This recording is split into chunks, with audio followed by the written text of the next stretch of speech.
So the next one is considering the full range of needs. I'll give you a second to read this slide.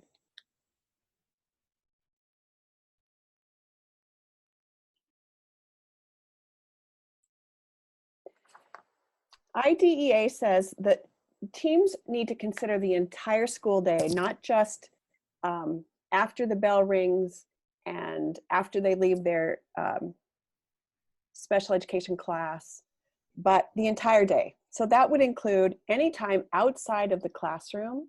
That includes lunch, it includes recess, as well as the time maybe they're riding on the bus. It's after school activities, sports or clubs, the chess club. You want to create on this IEP 100% access 100% of the time through the entire school day. So it means students have a full range of opportunity for social learning and self-esteem building. It means instruction in areas that would be unique to deaf and hard of hearing kids, like the expanded core curriculum. You've all heard of the Common Core curriculum. There is an expanded core curriculum, and that includes things that are unique to deaf and hard of hearing kids, like audiology, self-determination, advocacy, social emotional skills, technology.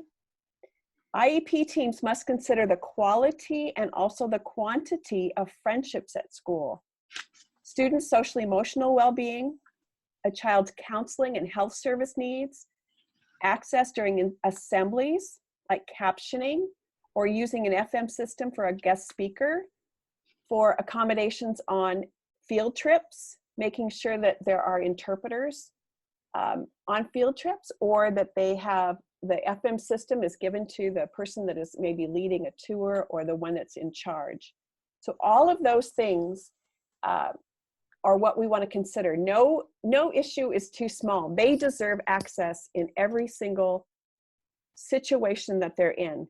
We all know that cafeterias are loud, and sometimes they're very difficult to carry on a conversation in a cafeteria. So it might be that for a particular child, they get to pick one person and they go sit in a quiet environment.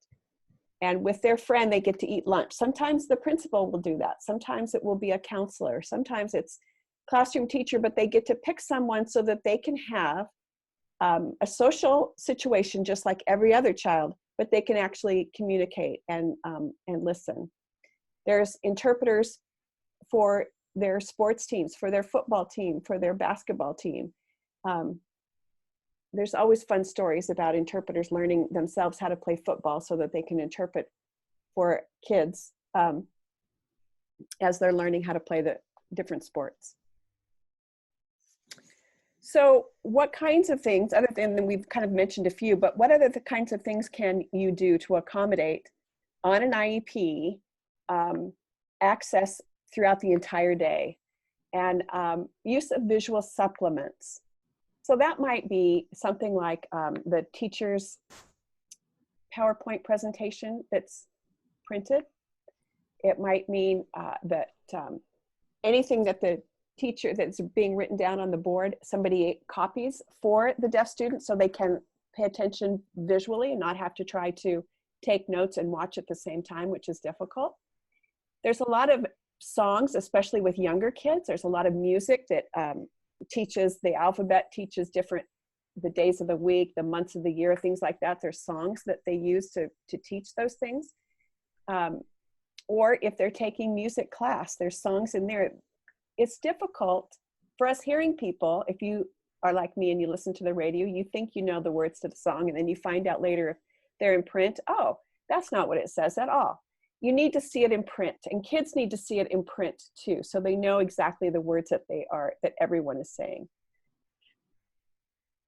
Bus drivers who sign or having an interpreter on the bus. Captioning for movies. If there is no captioning for a movie, then don't show it.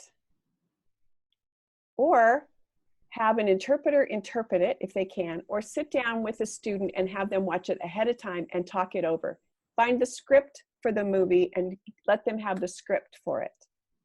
Assistive technology like flashing alarm, fire alarms that flash, having a phone in the office that a video phone in the office that students can use. It says TTY here, but people don't use TTYs anymore. It's kind of an old technology, but we have video phones now, and you can get free video phones in your office from Sorensen. Having carpeting in the hallways, in the classrooms. If it's linoleum, make sure you put tennis balls on the bottom of table legs and chair legs, because when you push them, it's so much quieter.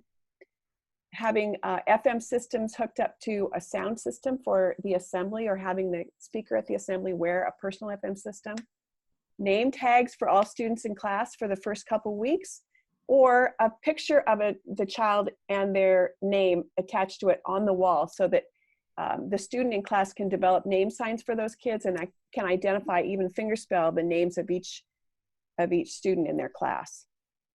One classroom I went to not too long ago was a kindergarten student that went out for recess, and she didn't understand why everybody jumped up and ran for the building. She didn't know what had happened, and so they explained to her that the recess bell had rung, and that's why everybody jumped up. But she felt sad that her friend that she was really having fun playing with just took off all of a sudden. There was no warning. There was no, okay, it's time to go back to class now. So they gave her a telephone that she put in her pocket and put it on vibrate right before the bell rang. So once she knew when she felt that vibration, she knew, oh, the recess bell is going to ring and I'm going to have to run in too. But that's why all the kids were running in, and it helped her. It was a great accommodation because it helped her understand what was going to happen in just the next few seconds.